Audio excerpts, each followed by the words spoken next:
लफ्जों का प्रभाव, दूसरों के घरों में झगड़े मत करवाएं। एक सहेली ने दूसरी सहेली से पूछा, बच्चा पैदा होने की खुशी में तुम्हारे पति ने तुम्हें क्या तोहफा दिया?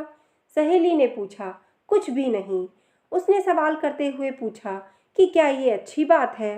क्या उसकी नज़र में तुम्हारी कोई कीमत नहीं है? लफ्जों का जहरीला बम गिरकर वह सहेली दूसरी सहेली को अपनी फिक्र में छोड़कर चलती बनी। थोड़ी देर बाद शाम के वक्त उसका पति घर आया और पत्नी का मुंह लटका हुआ पाया।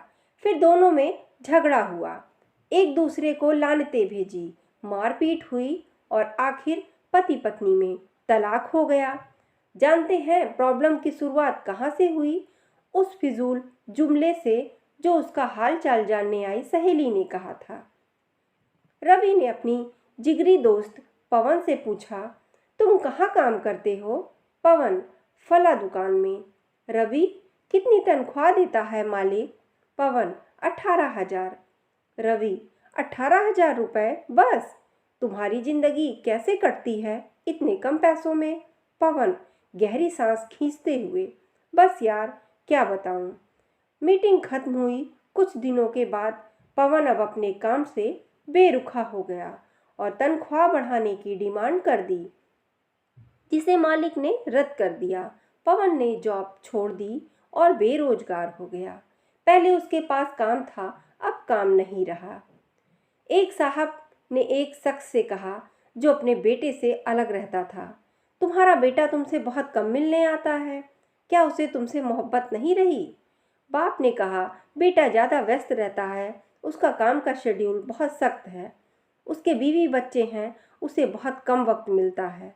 पहला आदमी बोला, वाह, यह क्या बात हुई, तुमने उसे पाला पोसा, उसकी हर ख्वाहिश पूरी की, अब उसके बुढ़ापे में व्यस्तता की वजह से मिलने का वक्त नहीं मिलता, तो यह न मिलने का बहाना है। इस बातचीत के बाद बाप के दिल में बेटे के प्रति शंका पैदा हो गई। बेटा जब भी मिलने आता तो ये यही सोचता रहता कि उसके पास सबके लिए वक्त है सिवाय मेरे। याद रखिए, जुबान से निकले शब्द दूसरों पर बड़ा गहरा असर डाल देते हैं।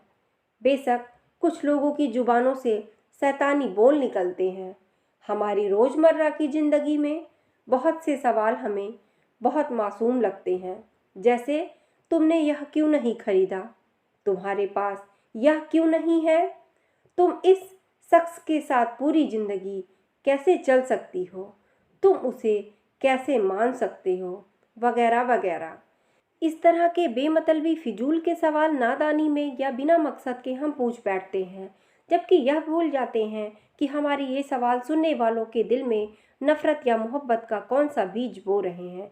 आज के दौर में हमारे इर्द गिर्द समाज या घरों में जो टेंशन पैदा होती जा रही है, उनकी जड़ तक जाया जाए तो अक्सर उसके पीछे किसी और का हाथ ही होता है। वह ये नहीं जानते कि नादानी में या जानबूझकर बोले जाने वाले जुमले किसी की जिंदगी को तबाह कर सकते हैं। ऐसी हवा फैलाने वाले हम ना बने तो अच्छा है। लोगों के घरों में अंधे बनकर जाओ और वहाँ से गूंगे बनकर निकलो। दोस्तों, ये छोटी सी सीख आपको कैसी लगी? अगर पसंद आई हो तो चैनल को लाइक, शेयर और सब्सक्राइब करें। धन्यवाद।